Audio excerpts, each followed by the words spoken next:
You hear it all the time in the music industry, right? That the golden age of artist development is over. That the whole system that used to create superstars has just disappeared. But I've been seeing a pattern, something different happening underneath all that noise. And that's what we're going to dig into. So, I was watching the Grammys this year. The award for Best New Artist came up, and I felt a weird disconnect. Nothing. And look, this had nothing to do with the artist's talent. It was about the moment. I just realized I didn't know their story.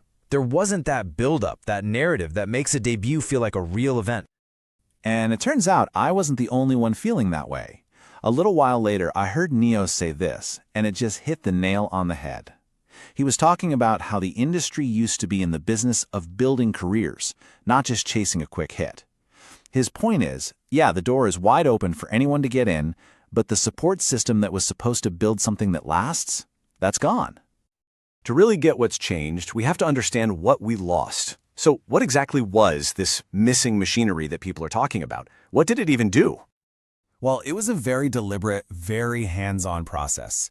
It was way more than just finding a good song. We're talking about coaching an artist to find their unique sound, carefully crafting their public image, shaping a story that people could connect with, and then planning these huge strategic rollouts that made a debut feel like a big cultural moment. And I want to be really clear here. This has nothing to do with the talent of artists today. The talent out there is incredible, maybe more than ever. The problem is that the infrastructure, the whole system that was built to nurture that talent and introduce it to the world in a powerful way, has pretty much vanished. So, with that old machinery gone, there's this big void. But you know, the industry doesn't like a vacuum. Something new is starting to grow in that empty space. A totally different kind of artist development, and it's popping up where you'd least expect it. Take a look at this number, 44 million. That's 44 million official streams in the US. That's a real audience, a real commercial impact. Now, what if I told you those streams belong to an artist created completely by artificial intelligence? This is Zania Monet. She's an AI artist created by a woman named Talisha Jones using a tool called Suno. What's so fascinating here is that Zania isn't just a gimmick. She's charted on Billboard in 3 different genres. See, Jones didn't just push a button. She acted like a classic A&R executive. She made critical decisions about Zania's sound, her genre, her target audience, and her identity. The tools were brand new, but the thinking behind it, that was classic artist development. And it's not a one-off thing. Here's another example, the Velvet Sundown. It's an AI project, but it's got the super specific 1970s soft rock vibe, and it's found a real dedicated audience. And the reason it works is that it's cohesive. Somebody built a whole world for you to step into. They didn't just generate random songs. And that right there, that's the work. Which brings me to what I think is the most important insight in all of this. We have to start separating the tools from the skill set.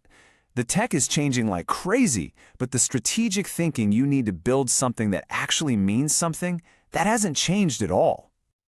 Think of it this way, the AI music generator. That's like a new fancy oven in a kitchen.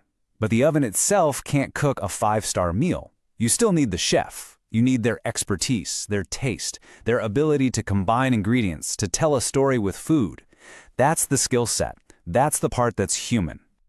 So the skill set that everyone was writing off, the A&R work of shaping an identity and building a world, that might actually be the single most important thing in music right now. It's the ability to curate, to strategize. That's going to cut through all the noise, no matter what tool you're using. Which leads us all the way back to the original question. With the old system basically gone, is artist development dead? No, it didn't die at all. It just went independent. The work is still getting done. The skills are still being used. It's just in the hands of creators now. People like Talisha Jones, who are using new tools to do that same timeless work of building an artist from scratch. And seeing this happen really makes me wonder, as these new tools keep changing everything, what other old-school skills are about to become incredibly valuable again? What kind of timeless human expertise is going to matter most in a future of infinite creation?